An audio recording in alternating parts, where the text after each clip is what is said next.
ప్రస్తుతం YSR Congress party parliament సభ్యులు Varaprasad live లో సిద్ధంగా ఉన్నారు. వరప్రసాద్ గారు నమస్తే అండి. ఎందుకని వైఎస్ఆర్ కాంగ్రెస్ పార్టీ ఎవరితో సంప్రదింపులు జరపకుండా వినిపిస్తుందండి?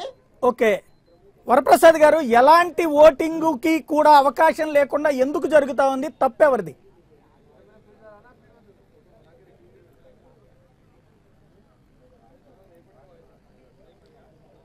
నమస్కారం అండి. తప్పెవరిది? లేదండి, ఈరోజు ఏం చేసామంటే బయట లేదండి, ఏమైందంటే మేము 10:30 నుంచి పార్లమెంట్ బయట నినాదాలు తెలియజేస్తూ మాకు ప్రత్యేక హోదా అవసరమండి, బీజేపీ వాళ్ళు ప్రామిస్ చేశారు, తెలుగుదేశం వాళ్ళు విఫలమయ్యారు అని చెప్పి బయట మేము నినాదాలు చేసిన తర్వాత 10:50కి స్పీకర్ గారి ఛాంబర్కి మా వైఎస్ఆర్ పార్టీ అందరూ ఎంపీలందరూ వెళ్ళి చేతులు జోడించి స్పీకర్ గారిని మేము ఏం కోరామంటే, అమ్మ దయచేసి అవిశ్వాస తీర్మానం మేము పెడుతున్నాం, ఆ చర్చకి మాకు అవకాశం ఇవ్వండి అని చెప్పి చేతులు జోడించి మేము అడిగాం. దానికి వారు ఏమన్నారంటే హౌస్ ఆర్డర్లో ఉంటే చేస్తామన్నారు. మా భావన ఏమిటంటే హౌస్ ఆర్డర్లో పెట్టవలసిన బాధ్యత స్పీకర్ గారిది కనుక ఇంతకు ముందు కూడా ఇలా నడుస్తున్నప్పుడు కొంతమంది ఎవరో సరిగా బిహేవ్ చేయలేదని చెప్పి కొంతమంది కాంగ్రెస్ ఎంపీలని సస్పెండ్ చేసిన విషయం కూడా తెలుసు. కనుక ఎవరన్నా ఆ విధంగా ఆర్డర్లో లేకపోతే మాకు వారు కూడా బీజేపీ వాళ్ళు కూడా ప్రత్యేక హోదా ప్రామిస్ చేశారు కనుక హౌస్ను ఆర్డర్లో జరిపించడానికి తగు చర్యలు స్పీకర్ తీసుకోవాల్సిందిగా వైఎస్ఆర్ పార్టీ అవిశ్వాస తీర్మానానికి అవకాశం ఇవ్వవలసిందిగా మేము వారిని చేతులు జోడించి మేము కోరాము. అయినా సరే 11 గంటలకు మేము వెళ్ళినప్పుడు అవకాశం ఇవ్వలేదు. రైట్, ఇక్కడ ఒక్క పాయింట్ అండి. అవిశ్వాస తీర్మానానికి మాకు 50 మంది పైన మద్దతు ఇస్తున్నారని చెప్పారు. 50 మందితో సంతకాలతో ఇస్తే అసలు హెడ్ కౌంట్ అవసరం లేకుండా నేరుగా చర్చకి డేట్ అనౌన్స్ చేసే అవకాశం ఉంటుంది కదా, ఎందుకని మీ ప్రయత్నం ఆ రూట్లో లేదు?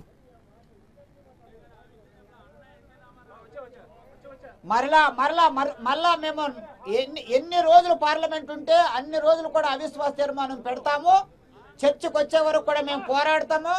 ఒకవేళ మాకు అవకాశం అంటూ రాకపోతే ప్రజల కొరకు, ఆంధ్రప్రదేశ్ 5 కోట్ల ప్రజల కొరకు, ఆంధ్రప్రదేశ్ అభివృద్ధి కొరకు మా ఎంపీ పదవి కూడా రాజీనామా చేయడానికి వైఎస్ఆర్ పార్టీ ఎంపీలు సిద్ధంగా ఉన్నారని చెప్పి తెలియజేస్తున్నాం. రైట్, అంటే ఈ వేళ కనుక మీరు అవిశ్వాస తీర్మానం ఈ సెషన్స్ లో రాకపోతే రాజీనామా చేద్దాం అనుకుంటున్నారా? ఈ సెషన్స్ లో అవిశ్వాస తీర్మానం మీద చర్చకి రాకపోతే వెంటనే రాజీనామాలు చేసి జనంలోకి వెళ్తారా?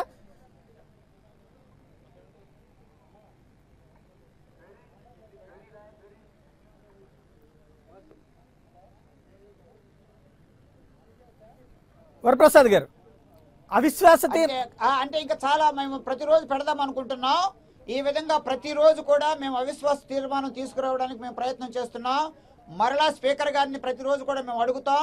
ఈ రోజు అయితే మేము ఏడీఎంకే వారిని కూడా మేము చేతులు జోడించి కోరాము, ఏడీఎంకే మెంబర్లను కూడా మేము కోరాము, దయచేసి మాకు అవిశ్వాస తీర్మానంలో మాకు సపోర్ట్ చేయమని.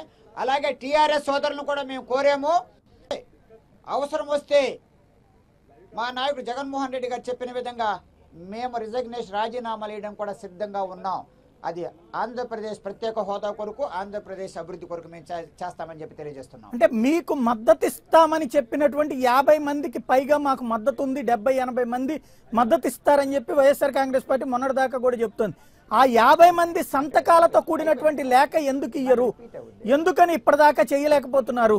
వచ్చేస్తున్నాను, వస్తాను.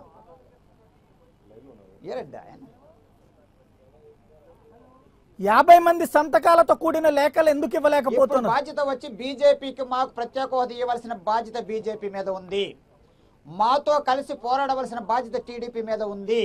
ఎందుకంటే 4 సంవత్సరాలు వారు కేంద్ర ప్రభుత్వం మీద ఒత్తిడి తీసుకురాలేదు, చిత్తశుద్ధితో ప్రత్యేక హోదా తెలుగుదేశం వాళ్ళు అడగలేదు కనుక ఇప్పుడు వాళ్ళ బాధ్యత ఏమిటంటే మాతో సహకరించి అవిశ్వాస తీర్మానంలో ప్రత్యేక హోదా కొరకు పోరాడవలసిన బాధ్యత మా అందరి మీద ఉంది. మేము ఎలా రాజీనామా చేయడానికి సిద్ధంగా ఉన్నామో తెలుగుదేశం ఎంపీ సోదరులు కూడా రాజీనామా చేయడానికి సిద్ధంగా ఉండాలి. అప్పుడే ప్రత్యేక హోదా మనం సాధించగలమని చెప్పి నేను భావిస్తున్నాను. రైట్, థ్యాంక్ యూ వరప్రసాద్ గారు. ఒక్క విషయం మాత్రం మీరు క్లారిటీ ఇవ్వలేదు, 54 మందితో సంతకాలు లేదన్నటువంటి విషయం మీద. ఇక్కడ వాళ్ళు ఒక కొత్త కాన్సెప్ట్, ఇక్కడ మొన్నటి నుంచి సవాళ్లు ప్రతి సవాళ్ల మధ్యనే రాజకీయం నడుస్తుంది.